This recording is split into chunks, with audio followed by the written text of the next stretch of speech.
오늘 강의는 제가 그 EFC 960 원소스로 활용한 ESG 제품 개발 사례에 대해서 말씀드릴 겁니다. 그래서 어떻게 보면 생소할 수도 있긴 한데 ESG의 경영에 있어서 저희가 원소스를 개발하고 원소스를 가지고 원소스 멀티 유주하는 제품이라고 보면 됩니다. 그래서 여기에 막 이렇게 뭐 쭉 있는데 이런 제품들을 저희가 이제 생산하고 있습니다. 그래서 오늘은 제품에 대해서 구체적이지는 않지만 어느 정도는 이런 제품을 만들고 있구나 정도는 말씀드리도록 하겠습니다.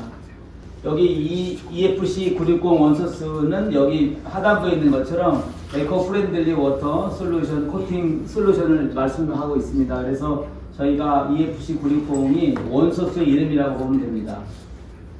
그리고 오늘 뭐 강의보다는 같이 나누고자 하고 싶은 거는 첫 번째는 왜 ESG 경영인가, 두 번째는 플라스틱이 두 얼굴이 있다는 것입니다.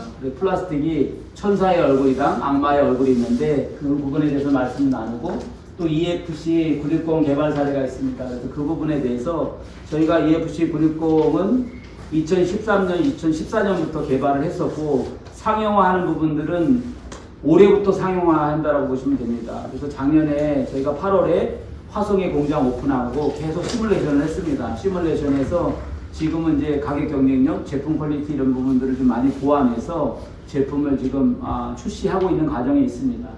그리고 마지막에는 마무리인데 앞으로 어떻게 갈 것인가라고 얘기하면 필환경 캠페인을 같이 하고자 합니다. 그래서 우리가 지금 ESG 경영에 관련된 부분들 첫 번째 1강에서 KESG 평가원의 신보근 원장님 또 서울시립대 이기천 박사님이 이제 강의해서 아마 ESG에 관련된 개괄적인 부분들은 아마 조금은 이해 가셨을 거예요. 그래서 오늘은 2023년도를 열면서 ESG 경영에 대해서 화두를 남기기 위해서 이런 자리를 좀 마련했습니다. 그래서 마지막에 필환경 캠페인을 어떻게 갈 것인가에 대해서 저희 회사에서 움직이는 부분들 또 OBS에서 큰 협찬을 좀 해주기로 했어요. 그래서 어제도 OBS 대표님을 만났는데 OBS의 미디어가 가야 될 방향 또 ICRO 또 함께하는 ESG 평가원 또 저희 IQ브 글로벌과 함께하는 이런 부분들이 있어서 결국은 같이 가야겠다 이런 느낌이 좀 있었습니다. 그래서 그런 것을 연결연합 합병해서 좀 나가보려고 합니다. 그래서 ESG 경영이 왜 필요한가는 좀 전에 이제 두 분 강사님께서 말씀하셔서 결국은 환경적인 부분들에 대해서 저희가 고려를 해야 되는데 그 부분은 이제 기술 변화, 탄소 배출, 또 스마트 성장, 천연 자원 등이 있습니다. 그리고 소셜 관련된 부분들은 여러분 너무너무 잘 아시니까 고용 평등이라든가 고용 다양화, 인권 노동, 테러 억압 이런 부분들이 있습니다. 그리고 G는 거버넌스인데 좀 전에 사실은 이쪽 지방면은 신보균 원장님이 대한민국 최고의 전문가세요. 그래서 G 거버넌스 관련된 부분들은 여기에 있는 것처럼 저희가 뭐 이사회를 구성한다든가 임원 보수라든가 정치원이라든가 이런 시스템적으로 움직이는 부분들을 말하고 있습니다. 이 장표는 제가 요번 강의를 준비하면서 5년 전까지는 재무적 성과를 많이 봤던 것 같아요. 제가 보기에. 그래서 재무적 성과는 여러분들 많이 아시는 것처럼 너네 회사 매출이 얼마야? 총 자산이 얼마야? 영업이익이 얼마야? 이런 거를 많이 본 거예요. 그래서 삼성 매출이 얼마? 이익이 얼마?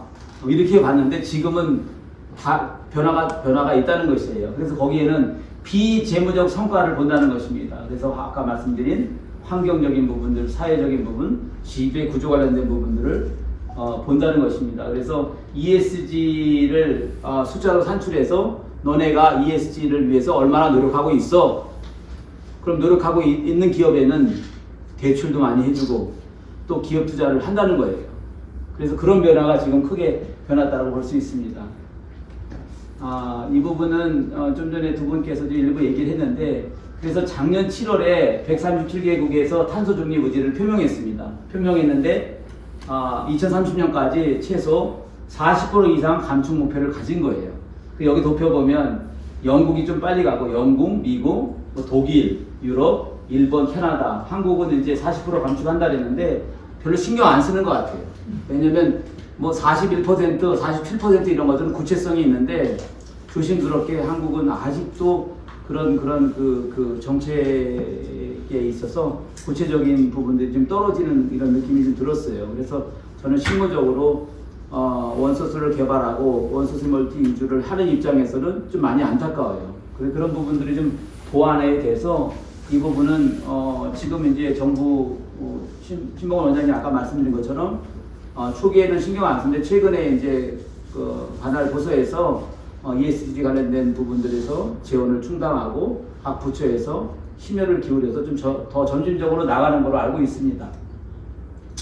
그리고 저희가 이제 ESG 경영에서 RE100에 대한 그 리뉴얼able 에너지 100에 대해서 좀 이야기를 많이 하고 있어요. 그래서 이 RE100에는 기업이 2025년까지 사용 전력의 100%를 재생에너지로 도달하겠다고 선언하는 자발적 캠페인입니다. 이게 미국의 기업들을 중점으로 해서 한 300개 기업이 이 분야에 대해서 관심을 갖고 있습니다. 여기 앞에 있는 로고만 봐도 애플, 구글, 나이키, 아마존, 마이크로소프트, eBay, 인텔, 3M, BMW, HP 등 이런 기업들이 정부 차원이 아니고 기업 차원에서 RE100을 참여한다는 것입니다. 그래서 저희 나라는 뭐 기업을 얘기하긴 뭐한데 S기업에서 이쪽에 RE100에 대해서 많은 부분들을 좀 강화하고 있어요. 그래서 지금은 많은 부분들 대기업을 중심으로 또 중소기업을 중심으로 또 확대되고 있는 상황을 좀 볼 수 있습니다.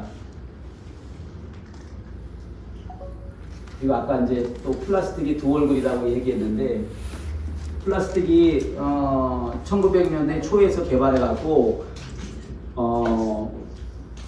이 세상에서 존재하는 한 플라스틱이랑 벗어날 수 없는 정말 천사의 얼굴 같은 그런 발명품이죠 이게.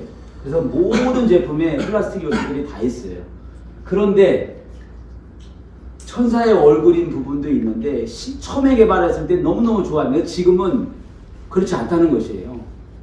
지금은 그 플라스틱으로 인해서 지구의 온난화 관련된 부분들을 포함해서 사람에게 인체에 해까지 미치는 그런 지경에 오게 된 겁니다. 그래서 여기 나온 것처럼 플라스틱의 양면성은 천사의 얼굴이 등장해서 최악의 발명품으로 등극했다. 편리하나 환경 호르몬들을 발생시키는 원인이. 환경 호르몬이 발생시키는 원인이 있다는 것은 이세를 산출하기 없을 정도까지 나오는 거예요. 이세를. 환경 호르몬으로 인해서 이세를 산출할 수 없는 거예요. 그럼 이세를 산출할 수 없으면 우리의 의지와는 상관없이 지구가 멸망되는 것이에요. 그래서 그런 부분들이 인식이 좀 먼 것 같지만 그렇지 않아요. 그리고 자연 생태계 파괴 등이 이산화탄소 대량 발생이 돼서 재활용이 불가능할 정도로 가고 마지막에 있는 플라스틱 분해 비용이 분해 비용이 사용되는 비용이 심플보 생산 비용보다 많다는 것이에요. 이 부분이 정말 국가적인 낭비, 세계적으로 이 부분을 강화하지 않으면 안 된다는 것입니다. 제가 준비하면서 여러 가지들이 있는데 이런 조사들이 있더라고요. 매년 바다새 100만 마리와 바다거북 10만 마리가 플라스틱 쓰레기 조각을 먹고 있다는 것입니다. 그래서 100만 마리 바다새, 바다거북이 10만 마리가 플라스틱을 먹는다는 것입니다. 그렇게 먹는데 그런 인간이 버린 쓰레기로 인해서 해양생물 267종이 점점 퇴보하고 죽는 지경까지 이른다는 것입니다.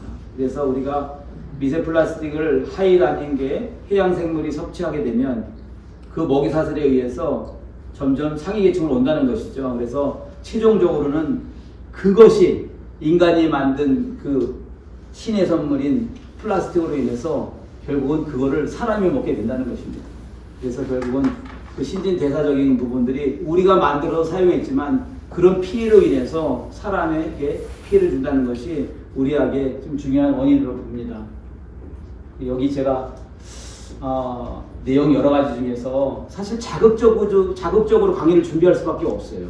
왜냐면 지금 너무너무 위급하고 그런데 이게 사실 위급한 거에 비해서는 정부나 많은 유정자들이 이 부분에 대해서 전문적으로 나가지 못하고 있어요. 오죽하면 환경운동가 데이비드 프로가 그랬더니 죽은 행성에서는 어떤 사업도 할 수 없다는 거예요. 죽은 행성에서는 어떤 사업도 할 수 없다라는 것은 정말 마지막 울부짖는 환경운동가가 얘기하는 이야기예요. 죽은 행성에서 어떤 사업도 할 수 없다. 얼마나 메시지가 깊습니다. 저희가 이제 일회용컵 마켓 사이즈에 대해서 얘기하는 것은 일회용컵이 지금 글로벌 인포메이션 보고서 2021년도에 나온 게 2,600억 개, 한국은 84억 개를 사용하고 있다는 것이에요. 근데 일회용품을 줄일 수는 없어요. 그럼 어떻게 할 것이냐라고 물어본다면 저희 회사가 아까 말씀드린 것처럼 원소스를 2013년, 14년에 이 개발을 해서 상용화하는데 시간이 많이 걸렸어요. 그래서 작년에 화성에서 공장을 오픈하면서 기계를 돌리면서 제품을 가공하면서 테스트를 많이 했어요. 왜냐하면 원가가 기존의 P보다 이게 비싼 거예요. 그러니까 P는 싼 거지. 그러니까 종이에다 P를 코팅하면 그 컵이 이 컵을 보면 이 원지에다가 P가 코팅돼서 나오는 거예요. 이렇게. 그러면 이게 재생이 되는 게 아니고 100% 소각장으로 가는 거예요. 이게. 그걸 아는 사람들이 그렇게 많지가 않아요. 근데 이 부분을 위해서 저희가 R&D 투자 개발을 통해서 이 안에 들어가는 그 P를 수용성 액체로 저희가 바꿔서 개발한 거예요. 그래서 저희가 이거 원소스를 개발하면서 첫 번째 일회용 컵에 대해서 우리가 그 제품 생산을 하자. 그런데 이제 가격도 비싸잖아요. 왜냐면 재활용을 한다는 것은 뭐가 안 들어갔다는 거거든요. 그래서 이 기존 컵을 물로 이렇게 헬이라고 이렇게 해보면 P 코팅막이 있는 거예요. P 코팅막이 있는데 저희는 물로 이렇게 하다 보면 이게 그 물처럼 분해돼 갖고 재생할 수 이게 펄프를 다시 재생할 수 있도록 만들었습니다. 그래서 지금 보는 것은 일회용 컵이 어마어마하게 많이 전 세계 국내에 유통되고 있다는 걸 볼 수 있습니다. 저희가 이제 EFC 960에 대한 것을 좀 말씀드리면 EFC 960 솔루션은 친환경 수용성 코팅액이라는 것입니다. 그래서 여기에 이제 어떻게 보면 특징은 고용물질이 25% 들어가고 물이 75%로 섞입니다. 그것을 열풍 건조 공정을 통해서 물이 증발되고 그 수용성 코폴리머와 실리카만 남게 되는 거예요. 그래서 저희는 이게 이제 리직툴이라고 표현하는데 평균 3.4가 돼서 97% 정도가 재펄프화가 가능한 것입니다. 그래서 그런 부분들은 저희가 세계 최초라고 또 얘기할 수도 있습니다. 그래서 크게 보면 너네 제품은 어떤 거냐라고 물어보면 일회용 제품은 P로 만든 P 코팅한 컵이랑 하나는 아크릴계 계통 그리고 저희가 하는 수용성 계통이 두 가지로 나눠 있습니다. 그래서 P 계통은 바로 쓰레기 쪽으로 가는 상황이고 저희는 재활용이 가능하다라고 이렇게 보시면 됩니다. 그리고 이 제품에 관련돼서 작년에 저희가 이제 이름은 좀 제외하겠습니다. L중앙연구소에서 2022년도에 저희 제품을 가지고 테스트를 7가지를 했습니다. 블로킹 테스팅, 그리고 계면 활성제, 물 90%, 또 블랙커피, 믹스커피, 얼음물, 또 외관 상태 등을 저희가 7가지로 테스트했는데 저희 제품이 내수성과 내효성이 가장 우수하게 나왔습니다. 그래서 이거는 대기업 연구소에서 검증한 결과를 가지고 저희가 이제 이런 데이터를 통해서 영업을 좀 확대하고 있습니다. 그런데 이제 문제는 가격이 좀 비싸요. 저희가 15% 좀 비싼데 그 가격을 낮추기 위해서 많은 또 연구를 좀 하고 내용물 관련된 부분들 원소스를 또 업그레이드 시키는 과정을 좀 받고 있습니다. 그래서 제조 공정은 저희가 이제 화성 공장에 가면 그라비아 인쇄가 있어요. 그라비아 인쇄 기계. 저희는 3도 정도 있는데 그라비아 인쇄 기계를 통해서 이 종이컵의 그 원지를 생산하고 마지막에 이제 그 EFC 960에 코팅을 하는 거예요. 그럼 원단이 나온 상태에서 그 원단을 가지고 뭐 이런 그 핫컵, 뭐 쿨컵 여기 나오는 이제 다양한 이런 그 종이로 만든 것들을 만들고 있는 과정입니다. 그래서 여기 과정은 그래서 원재료를 가지고 물로 혼합 안정화 과정, EFC 코팅액을 통해서 제품화하는 관련된 부분입니다. 그래서 이게 크게는 원재료를 투입하고 수분산을 통해서 부재료 혼합 안정화 과정을 통해서 ESG 수용성 코팅액으로 넘어가는 과정입니다. 그래서 여기 동영상으로 담아봤는데 한번 볼까요? 저기 화성에 있는 저희 그 공장입니다.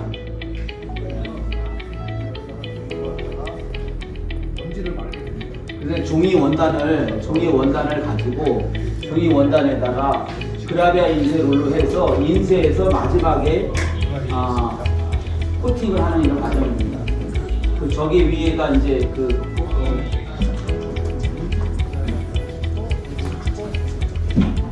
네 번째 혼합 안정화 과정을 통해서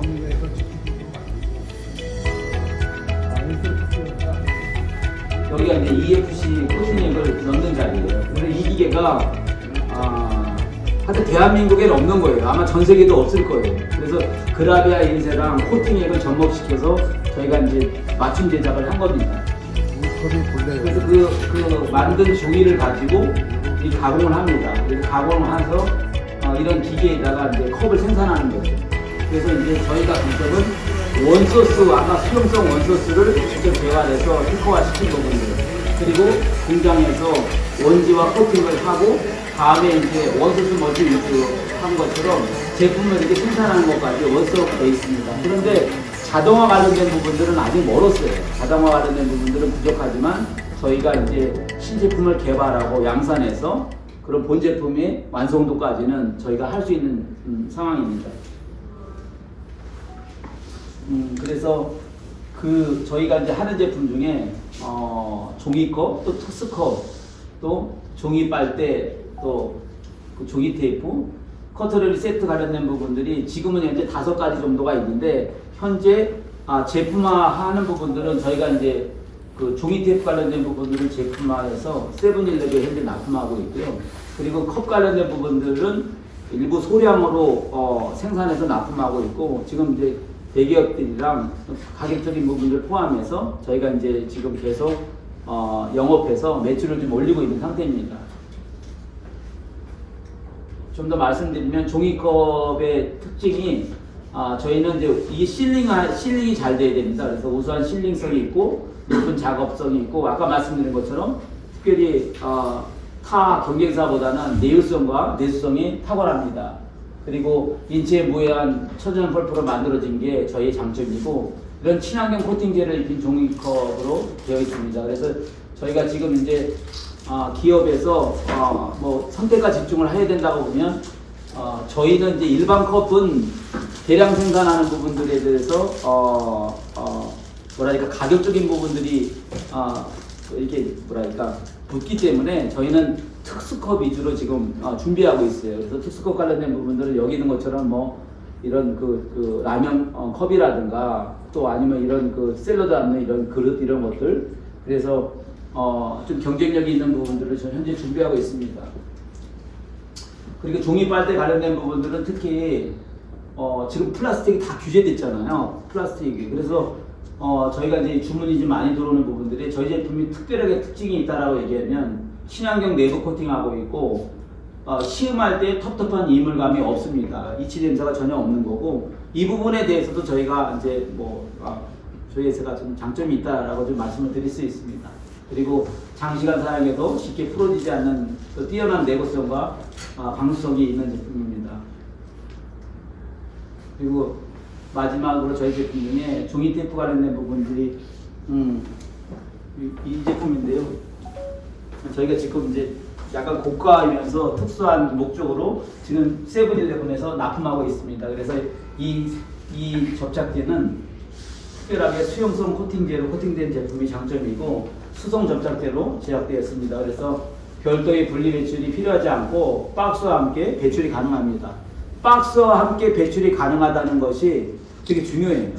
기존에는 이제 PE 테이프 관련된 부분들은 테이프를 띄어서 분리해야 되는데 저희는 그냥 바로 그 펫박스랑 같이 그 버려도 되는 이런 상황들 그런 부분들이 되게 장점입니다. 그리고 접착할 때 이런 운송하고 이럴 때 이 안에 이제 쓸 수가 있어요. 그래서 수기도 가능하고 재부착이나 그 우체국 송장 관련된 부분들의 부착이 가능합니다. 그리고 맨 마지막에 커트러리 세트 관련된 부분들은 저희가 지속적으로 그 안성공장에서 제품 테스트하고 이런 부분들을 통해서 제품을 좀 확대하려고 합니다. 이 부분은 이제 12월 27일에 나온 기사인데 박스화 버려도 된다던 종이 테이프 거짓이었다라는 것이 그런 것이에요. 같이 버릴 수 없는 거예요. 종이랑 필이랑은 분리되어야 되는데 그렇게 사실 되지 않는 상황인데 이거는 경쟁사는 좋고 경쟁사는 안 좋고 우리는 좋다 이런 것보다는 저희가 환경부에서 친환경 마크를 부여하고 있긴 한데 그린워싱 제품이 많은 거예요. 지금 가짜 이런 재활용 제품이 많아서 그런 부분들이랑 구별할 수 있는 것들이 사실은 환경부라든가 유관단체에서 이런 부분들이 명시돼야 되고 그런 걸 반드시 지켜서 결국은 오늘 두 분 앞쪽에 강의하신 두 분이 말씀한 것처럼 ESG 경영으로 박차가 나가야 되는데 유엔에서 처음 하고 그랬지만 대한민국 되게 늦게 진행하고 있어요. 오히려 아프리카, 유럽에서도 먼저 전진하고 있는데 그런 부분들에 대해서 많이 떨어져 있어요. 상당히 많이. 그래서 그런 것들이 뒤쪽에 또 나오는데 과거의 종이컵에도 친환경 마크가 부착되어 있었습니다. 그런데 그린워싱을 제품으로 구분하지 못하게 하고 종이컵 자체가 친환경 마크 제대가 폐지된 전례가 있어요. 왜냐면 복잡하니까 환경부에서 친환경 없어 이렇게 없애버린 거예요. 그 속에서도 옥석을 가려서 이거는 정말 친환경 제품이다. 그거를 구분해줘야 되는데 그렇지 않은 부분들이 있어서 그래서 저희가 이제 ESG 경영이 화두가 되는 정말 2023년 안에서 그린워싱 제품을 정확하게 구분해서 종이컵 부분에서도 친환경 마크 제도를 다시 새롭게 부활했으면 하는 것이 오늘 강의하면서 권고하는 말씀이라고 볼 수 있습니다.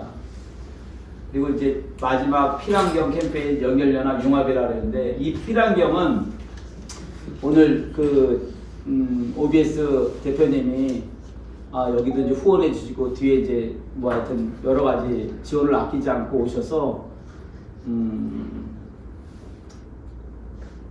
결국은 약자를 보호해줘야 되고 약자와 함께 가야 된다 이런 말씀을 하시면서 우리가 사는 동안에 지구를 어느 정도 보존했으면 좋겠다 이런 부분들을 말씀을 해주시더라고요.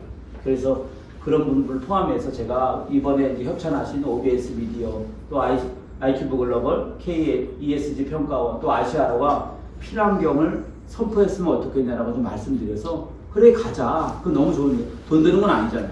그래서 울부짖으면서 선포하면서 나가기를 원하고 이런 과정 중에서 오늘 또 중국에서 천진, 북경, 칭다오, 상해, 심전 그리고 또 말레이시아 그리고 캄보디아, 키르기스탄 쪽에서도 오시면서 이런 부분들에서 본인이 잘 모르겠지만 같이 동행하고 싶다 이런 말씀이 있었어요. 그래서 어제 저녁에 이 강의 자리를 하면서 이 한 9개 업체나 단체 학교에서 좋아 그럼 필환경을 위해서 우리가 ESG 경영을 나가는데 함께 갈 수 있었으면 좋겠다라고 이야기를 해서 오늘 한 지금 2분 남았는데 무슨 말씀을 드리려고 하냐면 IQ브 글로벌 혼자 할 수 없는 것입니다. 그래서 결국은 정부 또 미디어 또 ESG 평가원 또 함께 하려고 하는 업체들이 있어요. 그래서 그런 업체들이랑 같이 연결연합 합병해서 그 길을 나가기를 원합니다. 여기까지 강의를 마치겠습니다. 감사합니다.